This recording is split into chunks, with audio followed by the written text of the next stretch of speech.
Welcome to the Makers Clean channel. My name is Melissa Maker. I am the founder of a cleaning business here in my hometown of Toronto, and I also am the face of the Makers Clean company. And in this video, I want to tell you all about some of my favorite uses for the humble white powder known as baking soda or sodium bicarb, depending on where you live in the world. There are so many uses for this inexpensive and readily available product. It swaps out for so many other cleaning products that you might want to buy. You can mix it in and make so many DIY cleaning recipes. So in this video, I'm going to show you some of my favorite ways to use it.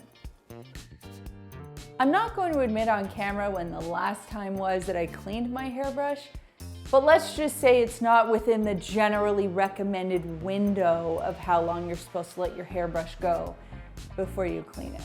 So in a word, it's gross.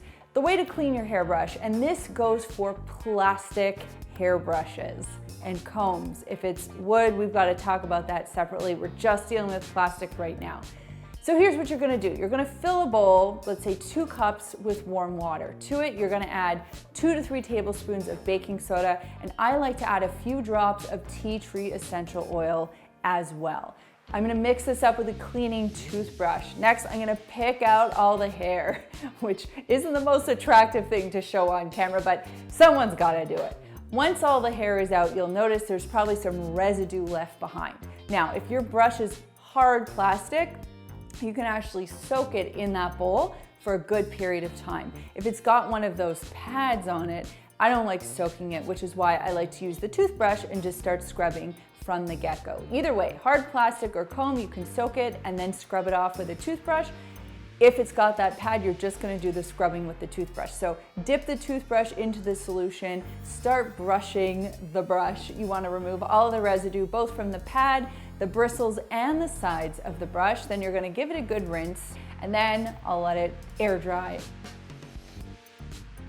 Baking soda is fantastic as a laundry brightener. So what does this mean? It helps bring out the bright colors in your clothing. So whenever you're doing a load of whites or colors, you can throw in a half to a quarter cup, so a half cup to a quarter cup of baking soda directly in the drum if you have a front load or top load.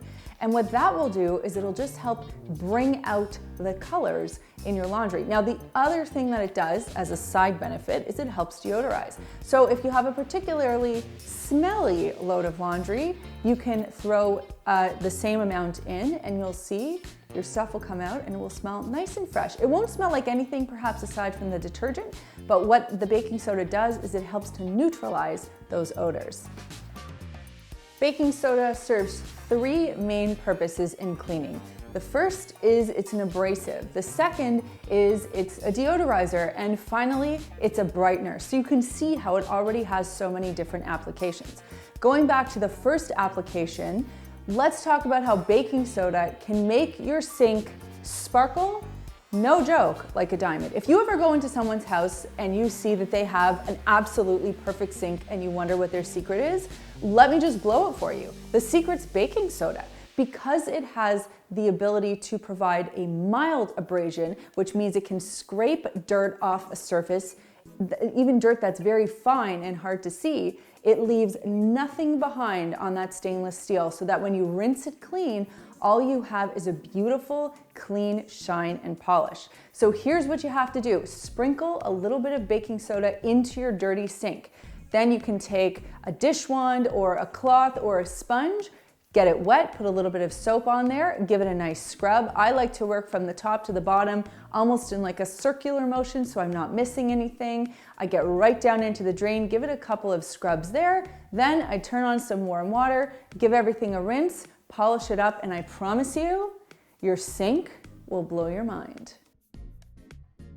You might notice that when you pick up produce, it has a lot of coating or waxiness on it. That, of course, is pesticides and other things that are on there to preserve and protect the produce. But for produce where we are consuming the skin, it is especially important to make sure that we are cleaning that off, not only to get rid of the pesticides and coatings, but also, of course, we want to just make sure we're getting rid of any dirt or other unmentionables that might be existing on the surface of our produce before we eat it. So a really easy and simple and inexpensive way to do this, is to take your produce. Now, of course, you can do this a couple different ways, so I'll walk you through it, but a really simple way is just to take your produce, sprinkle a little bit of baking soda on it, splash it with a bit of water, and kind of give your produce like a little massage, kind of just rubbing it around in my palms and then giving it a rinse. It's one extra step that you have to do. You kind of create like a little paste with the baking soda, but when you rinse it off, you'll hear like kind of a squeak when you rub your finger against the skin because it's just so clean and it's free of all that stuff.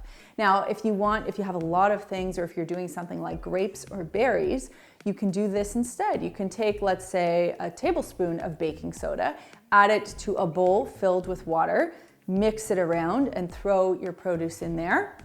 And then kind of give it a swirl either with your hand or a spoon and just run it through your fingers, let it sit for a little while and then strain it out and give it a rinse and you'll see the same thing happens. Your produce comes out much cleaner. If there's a smelly little corner of your home, baking soda's got you covered. Take a jar or a can, an old candle jar is actually perfect for this. Fill it about halfway with baking soda. You can add 5 to 10 drops of your favorite essential oil if you choose, that's entirely optional.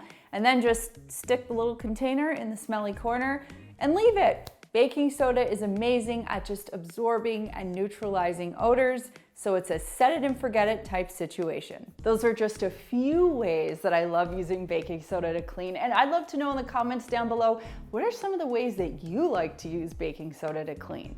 Now, if you're looking for some great DIY cleaning recipes, I got tons of those. You can check them out in this playlist right over here. And if you haven't done so already, make sure that you subscribe to the Makers Clean YouTube channel. Thanks so much for watching, and we'll see you soon.